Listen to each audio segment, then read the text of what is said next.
عليك يا وارث موسى كليم الله.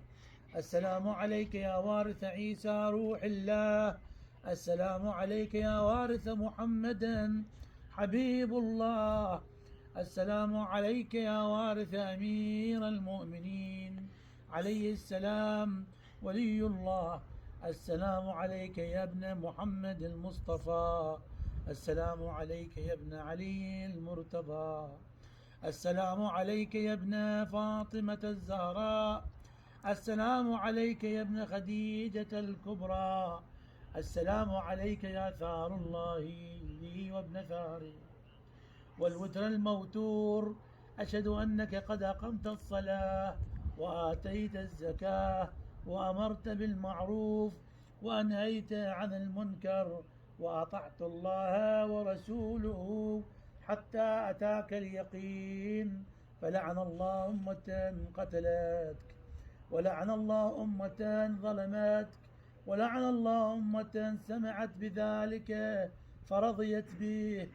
يا مولاي يا أبا عبد الله، أشهد أنك كنت نورا في الأصلاب الشامخة والأرحام المطهرة، لم تنجسك الجاهلية بأنجاسها، ولم تلبسك من مدلهمات ثيابها. وأشهد أنك من دعائم الدين وأركان المؤمنين. وأشهد أنك الإمام البر التقي الرضي الزكي الهادي المهدي. وأشهد أن الأمة من ولدك كلمة التقوى وأعلام الهدى والعروة الوثقى والحجة على أهل الدنيا.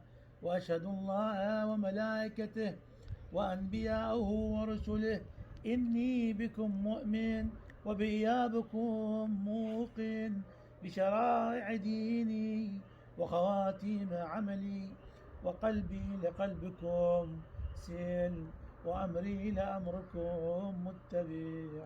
صلوات الله عليكم وعلى أرواحكم وعلى أجسادكم وعلى أجسامكم وعلى شاهدكم وعلى غائبكم وعلى ظاهركم وعلى باطنكم. بأبي أنتم وأمي يا ابن رسول الله، بأبي أنت وأمي يا أبا عبد الله. لقد عظمت الرزية وجلت المصيبة بك علينا وعلى جميع أهل السماوات والأرض. فلعن الله أمة أسرجت وألجمت وتهيأت لقتالك يا مولاي يا أبا عبد الله. قصدت حرمك وأتيت إلى مشهدك.